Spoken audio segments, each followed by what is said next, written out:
Every decision they make can have an effect on our lives. Well, I'm not a crook. We had to push and shove our way through a crowd of several hundred Vietnamese trying to scale the wall. My fellow Americans, I've said on several occasions that I wouldn't comment about the recent congressional hearings on the Iran-Contra matter. The skies over Baghdad have been illuminated. We're seeing bright flashes going off all over the sky. I did not have sexual relations with that woman. Immediately, there's speculation or cause for concern. This is the World Trade Center that was the center of a terrorist bombing some years ago. So the questions have to be asked, was this purely an accident or could this have been an intentional act? But either way, extensive damage. What difference at this point does it make? Millions and millions of people voted for us tonight. And a very sad group of people is trying to disenfranchise that group of people, and we won't stand for it. Judy, there are protesters have now broken into the U.S. Capitol. And it will stand in recess until the call of the chair. The Senate was called into recess and evacuated. Make no mistake, President Biden's precipitous decision to withdraw from Afghanistan created that debacle. First, he passed a $750 billion so-called Inflation Reduction Act, which takes $300 billion in higher taxes out of the pockets of the American people. This is Our Lives in Politics on the America Out Loud Network with your hosts Booker Scott and Lou Basada. Election night in November 2020. Most of us went to bed with President Trump leading in key states. When we woke up the next morning, everything had changed. For the first time in American history, vote counting lasted weeks. And the questions, they've lingered for years. Vice President Pence, he was to go to Congress to accept the electoral votes on January 6th, 2021. And hundreds of thousands of Americans assembled in D.C. to use their voice to protest peacefully. We mostly agree on that part of the story. And what I just said are facts. But at that very moment in history, in American history, two separate and opposite narratives emerged about what exactly happened on January 6th. Depending on where and how and who you get your news from, those two stories couldn't be further apart. Here's what we know. About 1,000 Americans have been arrested for January 6th involvement, most for trespassing. Many have been held in D.C. prison for 2 years. They're in terrible conditions. They have no bond, they have no bail, and as of this week, Mayor Bowser of Washington, D.C. will no longer allow them to have visitors. It's just my opinion, but it is my opinion. There's only one American journalist that has told their story. She's followed every court case, every motion, as they wind through the D.C. federal courts. She's called out the Department of Justice and the FBI, and I'm very happy and very grateful to have Julie Kelly. She's joining us now on Our Lives in Politics. My name is Booker. You can follow me on social media at Booker Spartacus. Mainly, I live on Twitter, but at Booker Spartacus across many different social platforms. We're glad you're here today. And before we get too far into it and get to Julie, I want to introduce my co-host from a flyover state. He's also the producer of Our Lives in Politics. Here is Lou Bozada. Thank you very much, Booker. And I'm very excited about our guest tonight. And let's get right into it. And hopefully Julie Kelly is going to be just as excited as we are to have her on our show.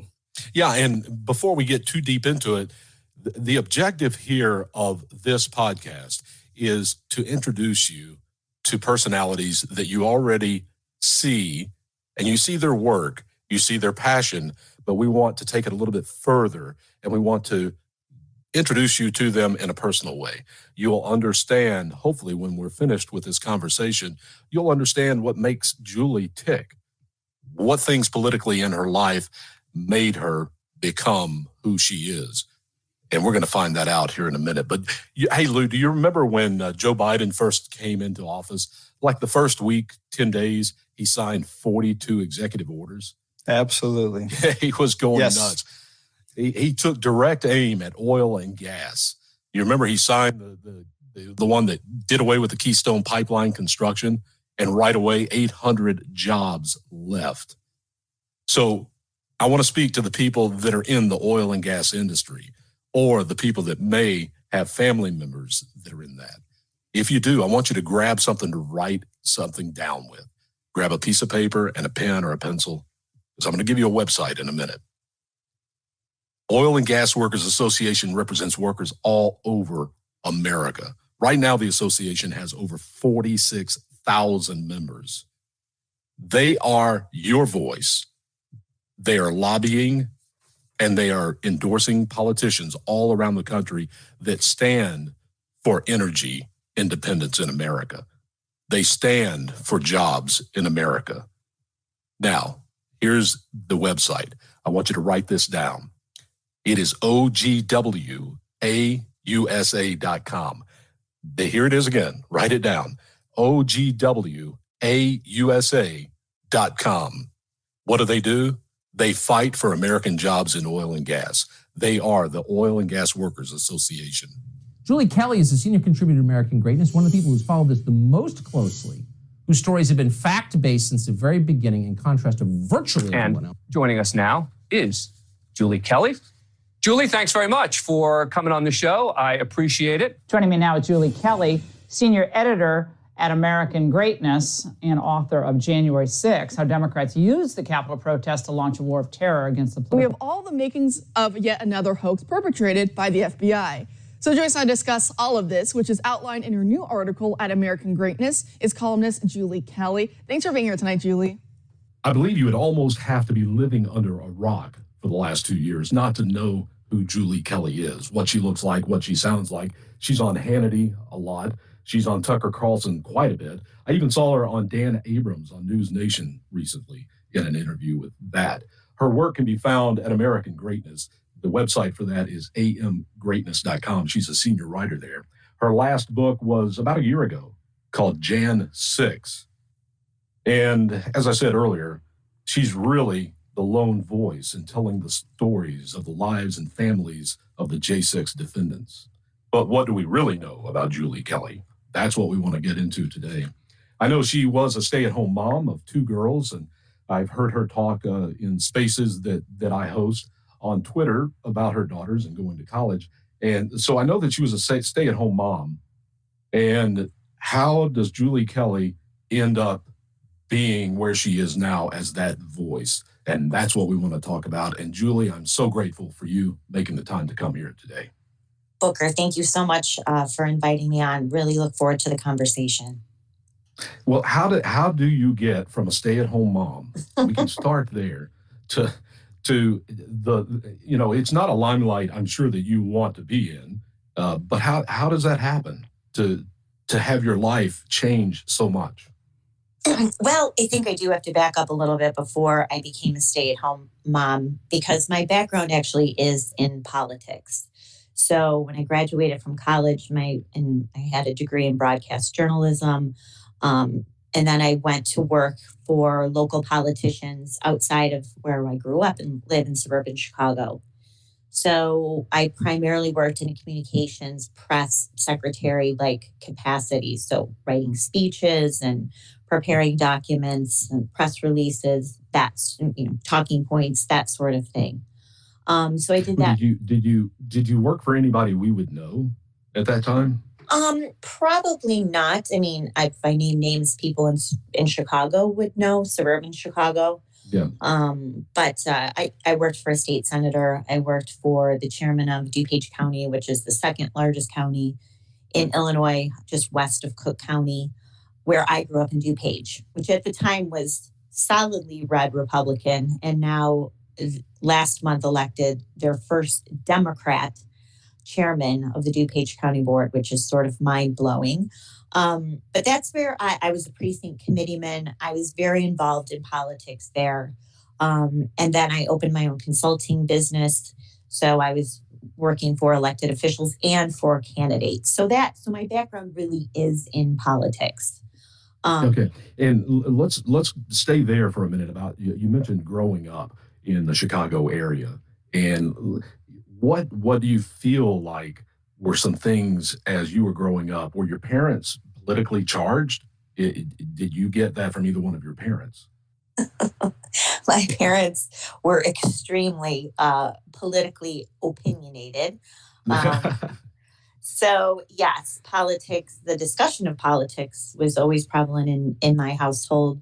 Growing up, my parents were both Republicans. My grandparents were. You have to remember too, Illinois used to be, like a lot of states, Republican. When I was growing up, we had, and especially when I was cutting my teeth in politics, we had Republican governors. We had Jim Thompson, we had Jim Edgar. So it was not this solid blue state that it is now. But yes, we were always, politics was always discussed in my household. And of course, as you note at your beginning, I'm just a few years younger than you were. So we were raised on Reagan. And, I think that that's shaped Gen X's political views. We know that it has. Yes. And, I really believe that Gen X, we need our opportunity. I feel like we're getting skipped over.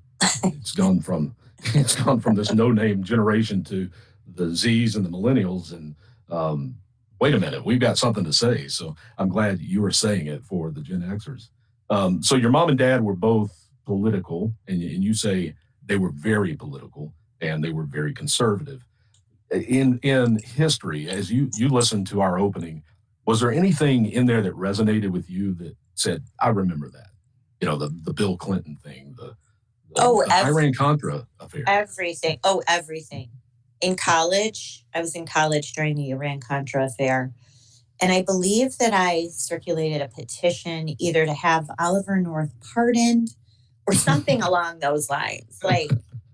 Nice. So I've pretty much always been like this, but I remember everything except I think the Vietnam evacuation. I think that was just a few years before my time. But, I remember sitting watching my mother crying when Richard Nixon resigned. So, all of those moments, I'm sure just like you have, ingrained in our political psyche. Yeah, I don't claim to be a political junkie, but I'm pretty sure that I am. I go back, the Iran-Contra affair, I videotaped that on a VCR, the VHS. So, because it was during the day and I was working, so when I got home, I could watch it. Right. And I think that does make me a political junkie at that point. So now you grow up in that household, very conservative, very vocal, evidently, and you go to college and I guess political science, or you said journalism was your study, and you get out and you work into politics. And at some point you do become that stay-at-home mom of two daughters. So let's talk about that for a few minutes. Sure. So my first daughter was born in 2000. And my husband, we just decided that I was going to devote full time to being a mom. I wanted to. I'd worked for 10 years and I was like, okay, I want to focus in on this. So she was born in 2000, and then we adopted our second daughter from Korea in 2005. So, that was a busy, fulfilling, gratifying, crazy, frustrating, any stay-at-home mom who's listening to this, all of those emotions. So I did that, I was full-time staying home for about 10 years. And then when my little one went off to kindergarten, I was like, okay, I want something else to do. So I actually got back into politics, and I was advising the DuPage County Board Chairman, a new one, a Republican, for a couple of years. And so that was, it was not, I could still be home. It wasn't like, I was gone full time. I did most of my work at home, maybe one meeting a week with his team. But it was great to get back into it. And I think being a stay-at-home mom taught me so many things, getting back into work after being home, the person I was after being a mom, and of course continuing to be a mom versus who I was in my 20s. You just take a totally different approach to your career. And I think having that time, of course, looking back, best decision I ever made to be home. I didn't miss anything as a mom. But it also taught me skills and things that I could apply in my career as it continued from there. And you go from being that stay-at-home mom to politics, and then you end up writing for pieces for the Wall Street Journal. Of course, I mentioned American Greatness, amgreatness.com is that website. And I'm assuming, I haven't really looked, all of your work is going to be archived there, probably, and your new stuff as well. How do you take the leap from politician? I mean, it seems somewhat natural that you would be able to write about politics, but when did that part take place in your life? Booker, this is what I've wanted to do my entire life. I mean, right when I graduated from college, I was writing opinion pieces and sending them out to newspapers and mostly getting rejected, which was fine, which was good because I was in my 20s and I didn't know what the hell I was talking about. So, I see some of these young kids, who are opining about politics in the world and everything. And I think, oh boy, you need to go get some real life experience, go work on a campaign, go work for elected officials, see how government really works. So anyway, I'm very grateful that did not materialize. But because I wrote for politicians. I wrote speeches, I wrote papers, I wrote talking points, I wrote press releases, campaign documents. So that really was my forte. So then it was sort of a natural progression to then just start writing opinion pieces. And I'll tell you, I'm just the luckiest person in the world, how this all unfolded. So when I got back into politics, my husband also is in politics too, in Illinois. And so there was just sort of a conflict there as the state was becoming more Democrat. Obviously, I was working for a Republican. So we had made another choice, which was that I would, step away from that. And I started teaching cooking classes out of my home. And I didn't expect that. You completely took me. The next sentence out of your mouth was, I started cooking classes at home, would have been the last thing I ever thought about. So I assume then we left out the part that you love to cook and you're really good at it. Well, yes. So, and this is why, the moms who are listening, I'm telling you, especially if you're staying home with little ones and you've given up working, first of all, you'll never regret it. Second of all, where your life goes afterwards, you just can't anticipate, right? And this is why I'm sitting here like, oh my God, my dream came true. How did this happen? So yes, when I was a stay-at-home mom, because as you can imagine, I have a lot of energy and I wasn't just sitting there, whatever. So I cooked a ton at home. I made every single bite of baby food my daughters ever ate. I made sure when my husband came, I cooked for him.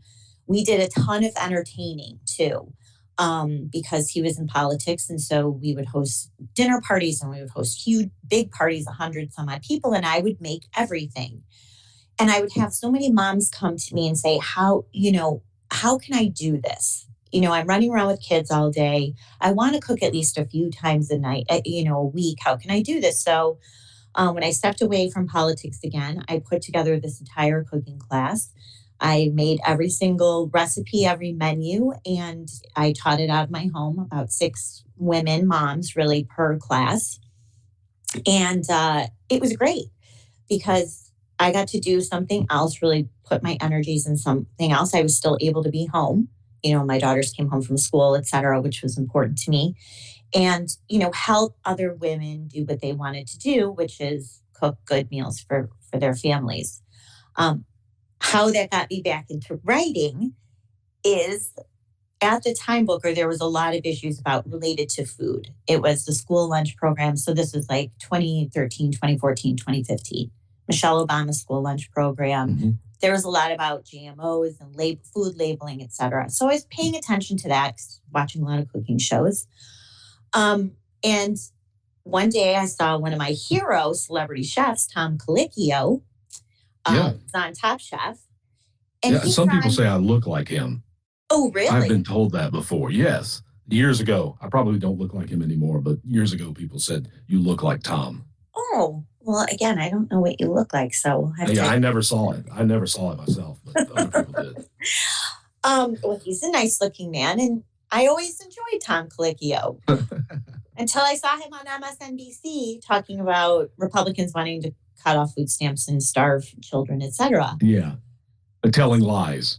Telling lies. So I didn't realize he was a liberal. Of course, I should have. So, Booker, I sat down, I fired off in an impulse an op-ed to the Wall Street Journal about Tom Colicchio. And it was, I have it framed somewhere. So this was like October of 2014. His Overcooked Politics, I think it was called. So I just did it on kind of a whim, didn't think it would go anywhere. I'm walking out of Orange Theory a couple of days later, and I get this call, and it's an editor at the Wall Street Journal, and they want to publish the op-ed. So my jaw kind of dropped, and they published it, and and that's what got me on Twitter. So my brother's like, you have to get on Twitter now. This thing is blowing up, and Colicchio's tweeting it, and so I did. What year was this again? 2014. This is October 2014. Mm-hmm. Okay. And honestly, as they say, the rest is history. I made connections with people who co-authored pieces with me. We got a couple more op-eds in Wall Street Journal about food policy. I got connected to the Federalist. I started writing there. I got connected to National Review. I was posting columns on food and on climate change. It just kind of kept growing and growing. So that's just really how it happened. And for the most part, I was focused on food issues, agricultural issues that morphed into climate change. And then we got to the election of Donald Trump. And that's when the political stuff started for me. Let's back up to climate change a minute. What types of pieces were you writing there? Because there are parallels I see with climate change, but really mostly everything in politics today. Climate change and the way we view January 6th. Half the country views it one way, the other half views it the other way. So when you were writing about climate change, what was your position? I was really looking at, obviously, I think man-made global warming is a hoax. So many of the predictions and projections have never been fulfilled. I was studying the people who are peddling this, not just politicians, but the scientists behind it, say like Dr. Michael Mann, responsible for the hockey stick graph that was exposed as a total hoax as well. So I really kind of doing what I'm doing now, which is going behind just the headlines. Who are the people behind it? Where's the money behind it? Where's the actual data? Where's the statistics? Reading, all of the reports from the IPCC, which is the main global climate change organization. And so that really, that was very fascinating to me. And I think it did help me as background, not so much for January 6th, but definitely the COVID lockdowns, which, as you probably know, I was an opponent from the very start because I saw immediately the similarities between the agenda of the lockdowns and climate. It repeats itself, doesn't it? It just keeps repeating itself. The same. And when they came out with those two phony models at the end of March 2020, it was the same outfits, the same people pushing it, the same inexplicable data points that they were just pushing out there. And so anyway, that's how I got into writing about science, really. But then after Trump was elected and there was this huge split in the scientific, not split, people like me who were writing about GMOs, and there was a little group of us who were supporting agricultural biotechnology. And after Trump was elected that night, I was like anathema to these people who we had all been allies really on some of these scientific issues. And suddenly I was a racist, I was a homophobe, I was anti-Semitic, I didn't care about my daughters. Tom Colicchio actually tweeted at me the night Trump was elected, how can you look at your daughters in the face and tell them that you helped elect this man? Yeah, so that was a big turning point. Please stay with us. We have more of Julie Kelly coming right up on America Out Loud Network. You never think about your belt as being disgusting and filled with germs and bacteria. But what's the first thing you touch after using the restroom before you've washed your hands and you've never cleaned it? Your belt. Whether your belt is nylon or leather, both materials absorb moisture and either can't be washed or washing destroys them. You need the Super Belt. The Super Belt is not leather. It's an amazing webbing coated in a special polymer which makes it completely waterproof and antimicrobial. You can wash it, even clean it with bleach. This belt is nearly indestructible and made in America. Go to thesuperbelt.com to learn more about this incredible belt, which will last you the rest of your life. Thesuperbelt.com. Welcome back to Our Lives in Politics. Let's get right back to more of Julie Kelly on the America Out Loud Network. Sometimes when you go back to 2016, it's hard for me to remember that people were already against Trump so strongly. Oh, it seems so long ago now. It does. Well, of course, as you know, I don't have to say, it's still continuing. But I think that that's when I realized how much of the scientific community was so weaponized, was so highly partisan, and that it was really a reckless time because they were blowing their credibility, in my view. And of course, they've really blown it with COVID.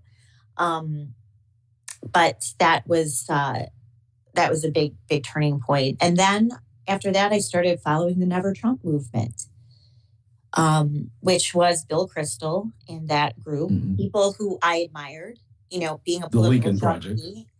Well, this was sort of even before the Lincoln Project, but Bill Kristol had been Dan Quayle's chief of staff. Bill Kristol started the Weekly Standard. Bill Kristol was probably my biggest political hero outside of like a candidate, because he really sort of helped relaunch the Republican Party after 1992. So he started the Weekly Standard. I was probably one of the first subscribers in 1995. Just really followed him and admired him. And he was really started the Never Trump movement. And I was shocked that someone I had admired, who was a longtime respected conservative, neocon really, which I was too, what he was doing and saying. And so I started writing about Never Trump and just following sort of Trump's, what was the beginning. And I got a call from Chris Buskirk towards the end of 2017, August of 2017. He had just really launched American Greatness. He had read some of my Never Trump columns at the Federalist, and he wanted me to come on board for this really new sort of publication. And so I did. And, that's where all my work can be found. And, that's where, that's really where I guess I found a home to do what I'm doing now. Okay, and we're going to get to some January 6th stuff before we let you leave here. But let's back up to Kristol a minute. What do you think his motivation was at that time, and still to this day? Why did he become so anti-Trump and a never Trumper? Do you have any opinion on that? Well, I think it goes back to a lot of it relates to the Iraq War. So Bill Kristol and the neocons, and these were people at the Weekly Standard, influencers anyway. The neocons at Weekly Standard, National Review, Commentary, really pushed the war and continued to push it. And when Donald Trump stood on the debate stage, I believe it was early 2016, and really confronted Jeb Bush and said that the Iraq War was one of the biggest mistakes in history.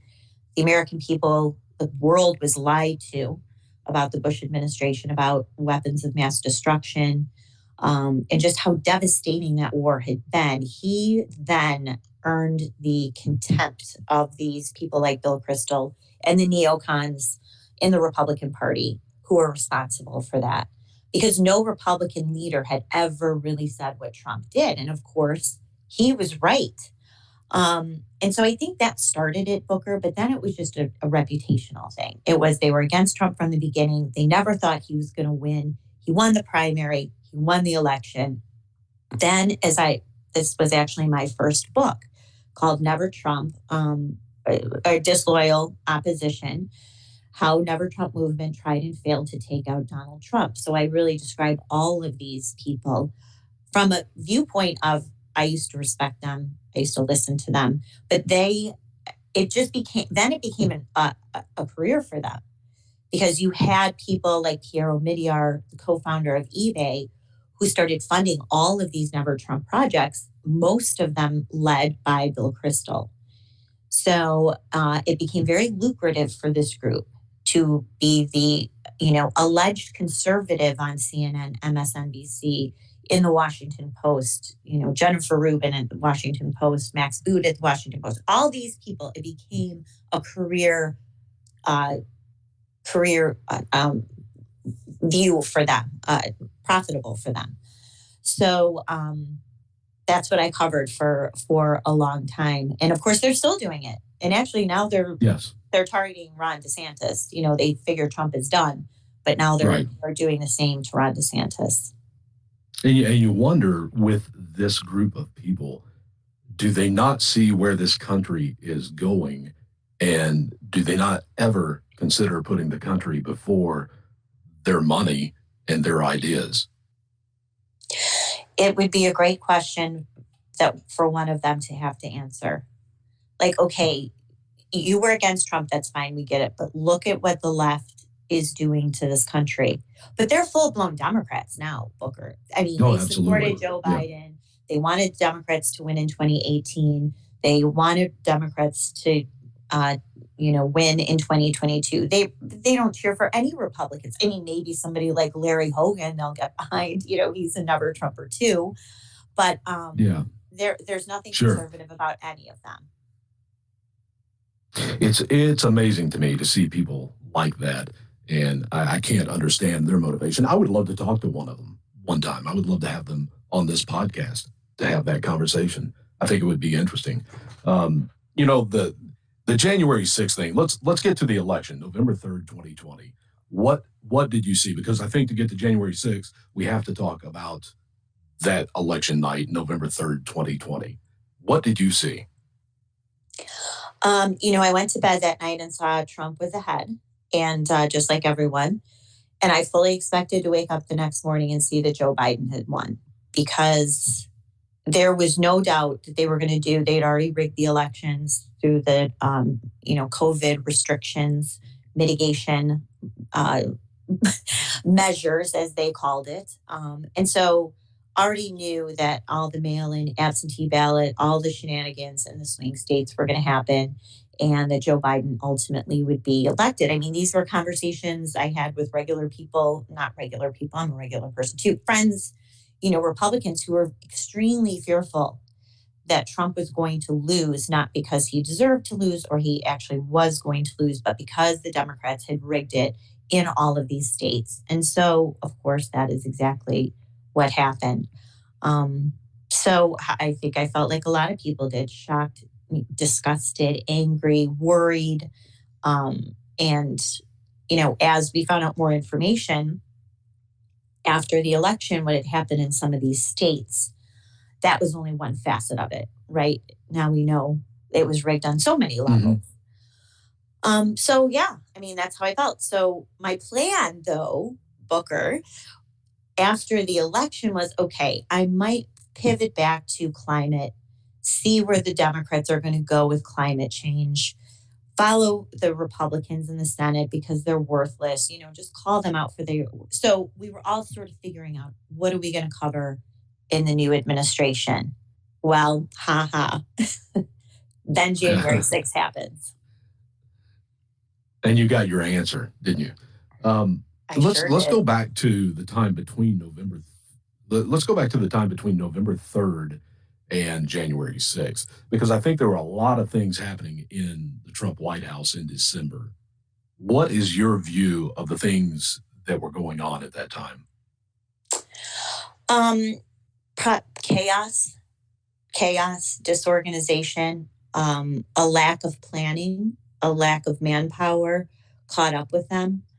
Of course, there are things totally out of their control, like these judges in courts who refuse to hear any of the legitimate disputes over the election. I think one of the best lawsuits filed was Ken Paxton's, the Attorney General of Texas, who filed a very extensive, detailed lawsuit that explained the election illegalities really in 4 states, Pennsylvania, Wisconsin, Michigan, and Georgia.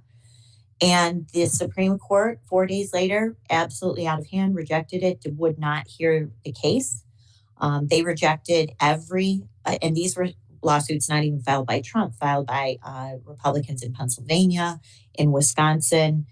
And there was no judicial relief. So there's only so much you could do about that. I think the team he put together was disorganized. They did not have a legitimate message to the public. They should have focused on the laws that had been broken in places like Pennsylvania and Wisconsin, where they were harvesting ballots, where they were handling mail-in ballots and curing them before the legal deadline.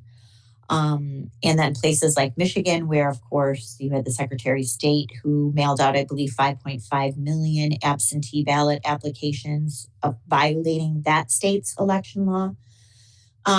They focused on crazy stuff, right? Like, release the Kraken and the servers are in Venezuela. I'm still waiting.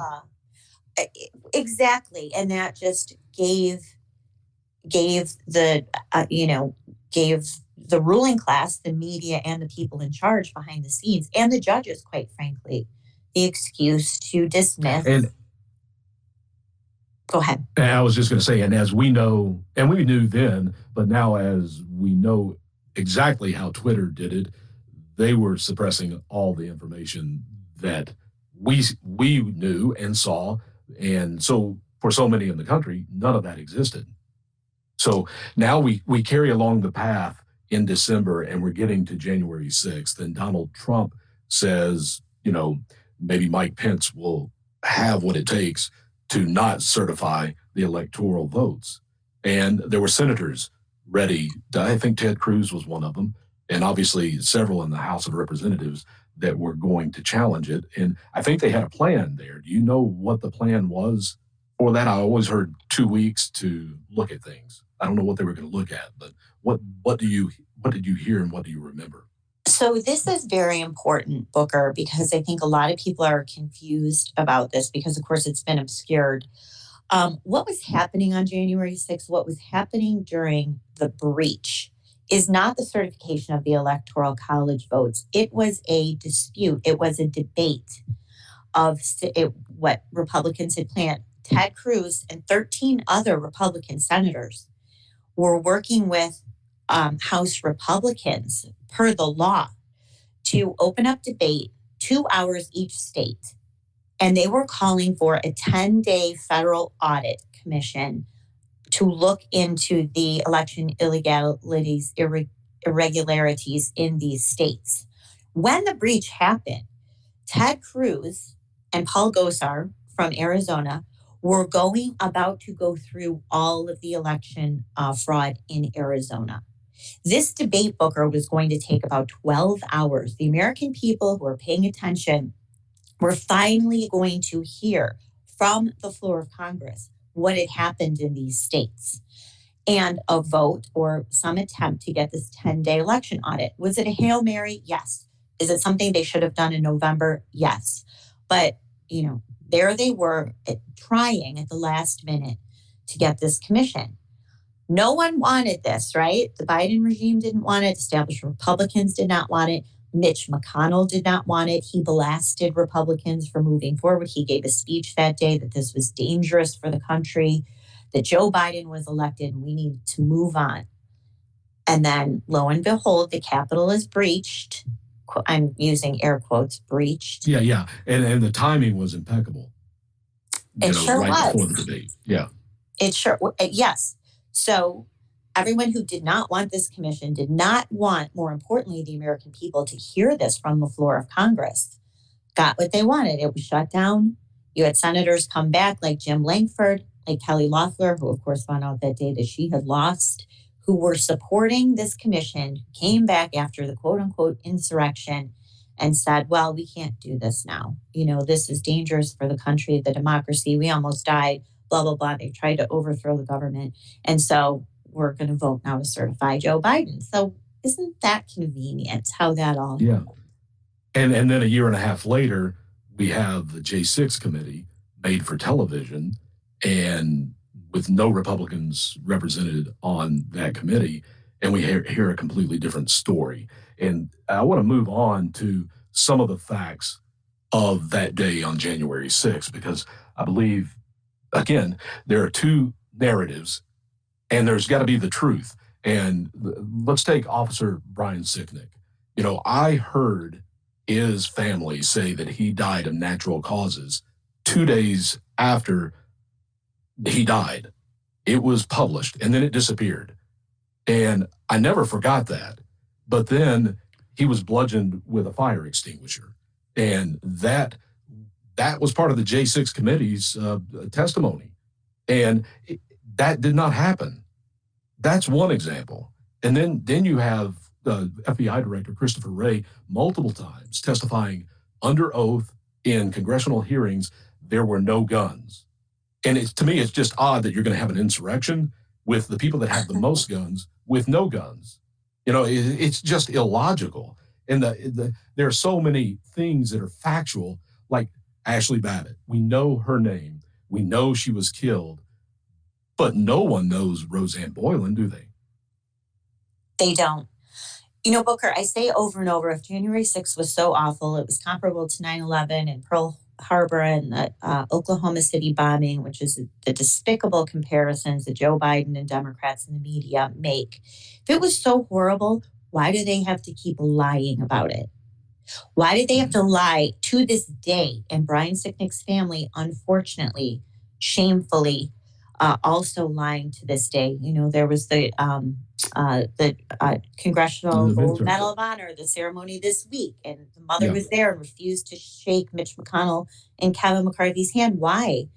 They were at the memorial service, a rare memorial service for Brian Sicknick in the Capitol Rotunda, usually reserved for presidents or Supreme Court justices who have passed away. They accompanied a motorcade transporting Brian Sicknick's remains to Arlington National Cemetery. I mean, they have made this man into now, by all accounts, a very nice young man, tragically died at the age of 42. It sickens me. I hear from some of his friends. It sickens me how they're exploiting his death for political purposes. But why do they have to keep lying about it? Well, they're lying to cover up what happened to Ashley Babbitt, to Roseanne Boylan, to Kevin Greason, and Benjamin Phillips, the 4 Trump supporters who died on January 6th, either partially or entirely due to police excessive/lethal force that day, which is why, Booker, they don't want to release the thousands of hours of surveillance video captured by security cameras at the Capitol inside and outside the building that day. Why can't we see that video? It just makes sense, right? Just show us everything. Let us decide. Why can't we decide what exactly happened on January 6th? I know you only have a few more minutes, and I want to get to a couple of things.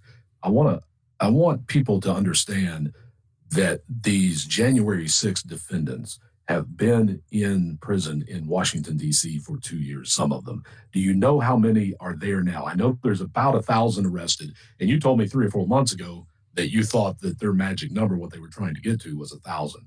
So I think they're right around there now. How many are still in prison waiting for their court date?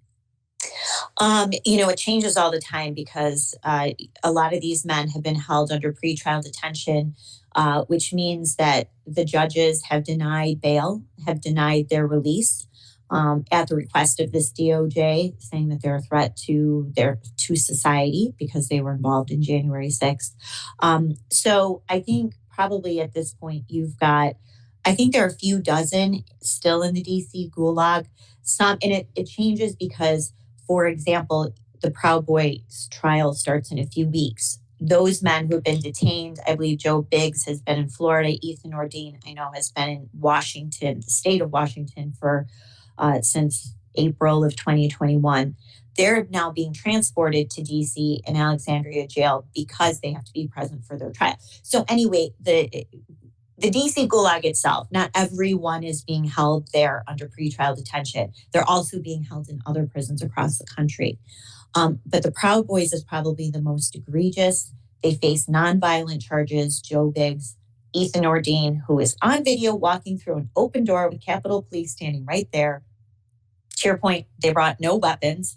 Horrible militia groups, I have to say, the Proud Boys and Oath Keepers. They brought no weapons to, overthrow Congress that day. If I'm going to have an insurrection, I'm not inviting any of these people. Yeah, you cannot. I mean, you would have to invite Antifa or someone who's far more, is armed at least and knows what they're doing, not walk through an open door. Hey, Julie, do you know a website of where people can go to help the defendants and their families financially? Do you happen to know one off the top of your head? I do. The one that I contributing a portion of my proceeds to my book to this group. I worked very closely with them since middle of 2021. There was no group to help. There were no lawyers stepping up. And that organization is Patriot Freedom Project, patriotfreedomproject.com. You can adopt a 1/6 family. These kids are so desperate. Their lives are being destroyed. And of course, the wives, the family, the entire family. You can donate. I think that there's a Christmas gift drive going on right now. And so you can donate not just to help with the lawyers, legal fees, but most importantly, help these families who are being utterly destroyed, ripped apart, bankrupted by this vengeful prosecution. And Julie, the last thing that I want to spend a minute on, and I think it's important because of the tragedy that it is of January 6th, is the suicides. Matthew Perna was a January 6th defendant, and also the Capitol Hill policemen that have also taken their own lives. And I think we should always think of them and remember it. And it's just sad what these people have gone through as a result of that. Yes, this DOJ and the judges on the DC District Court are torturing these people with the legal process. It's the old saying, the process is the punishment. And what's even sadder, Booker, it can't be sadder than people like Matthew Perna, who took his own life in February after learning that DOJ was going to pursue 4 or 5 years in prison after he pleaded guilty to an obstruction charge, is hearing from people who have said, I've thought about this too. I understand why Matthew Perna killed himself. I want to take my own life, but I can't because I have to be, I have 2 children, because I don't want to leave my wife alone, because I would never do that to my parents. It's not just the prosecution, it's the media treatment. It's being abandoned by their family members, by their communities, their neighbors. One man had his church kick him out of his church. I mean, what's happening to these people at every level it has never been tolerated. It would never have been tolerated after 9/11 with Muslims in this country. We were told they're not responsible, right? These are the hijackers. These are the countries. Imagine if banks were cutting off people just because maybe they cheered after 9/11 we would never tolerate this with any other group of citizens for any reason, except we are, because they are Trump supporters, because they are political dissidents of this Biden regime. And the prosecutors and judges, and Trump judges are as bad as the Democrat ones. They are gratified by inflicting pain on these people. It is sadistic, it's sick and twisted. I wish I had more time to cover what's happening in the courts versus maybe some other time. Maybe we can get into that. I do have one final question, and it comes perfect time with what you just talked about. In January 4th, there is going to be a new Congress, and the Republicans will have the House of Representatives. Are they going to be able to do anything to help this problem? Unfortunately, I don't think they can help this problem now. All they can do is expose what's happened to these people, what the FBI has done, what this DOJ has done, what these judges have done. They could certainly cut off funding. Look, there should not be a United States attorney for the District of Columbia appointed by whoever the president is in charge, to do nothing but prosecute the opposition party, which is exactly what's happening. They should cut off every penny to the United States Attorney for the District of Columbia. They should dramatically cut funding to other areas of DOJ and the FBI. Will they do that, Booker? I don't know. They have the power of the purse and they have the power of public, exposure, investigations, hearings. So those two things need to happen simultaneously. Will they do it? We just have to keep putting the pressure on. That's what I tell people all the time. Just ring your congressman, congresswoman's phone off the hook and you say, this is dangerous, destructive, should not be happening. You need to do something about it. I agree 100%, and I say the same thing. And Julie, thank you so much for giving us your time. I really do appreciate it. So great to talk with you. Thank you so much for having me on. Hey, Booker, if I may, I'd like to say one thing. Julie, going back to when you were telling your life story and what you just kind of ended on, I'd like to say that Booker and I think I can speak for Booker, we feel that you're one of the many examples or inspirations for men and women everywhere to get involved at the local level, to work their way up any way that they can, whether it's school boards, politicians, anything like that. I just wanted to say that with all the great information that you gave us today, that's one thing that I can take from this. And I know we're pushing this. We want more people to get involved with voting and everything. And I think you're going to be a great asset to that. And I really appreciate it. And I thank you very much. Lou, that's so kind. Thank you. I think that's a good note to end on. Go get involved. I thought that interview was very, very informational. We found out a lot about her life, which was very interesting to me because I knew nothing more about her than what I have seen on TV and in interviews. So that right there to me was just awesome. And then to get the inspiration and the example, the great example and inspiration that she would be for other people, to get involved locally into politics and to try to make change and to help out at the local level, all the way up to the top. So those are things that I got from that interview. I think she's awesome. I'm glad she joined us today. I'm glad this happened. Every decision they make can have an effect on our lives. You've been listening to Our Lives in Politics on the America Out Loud Network.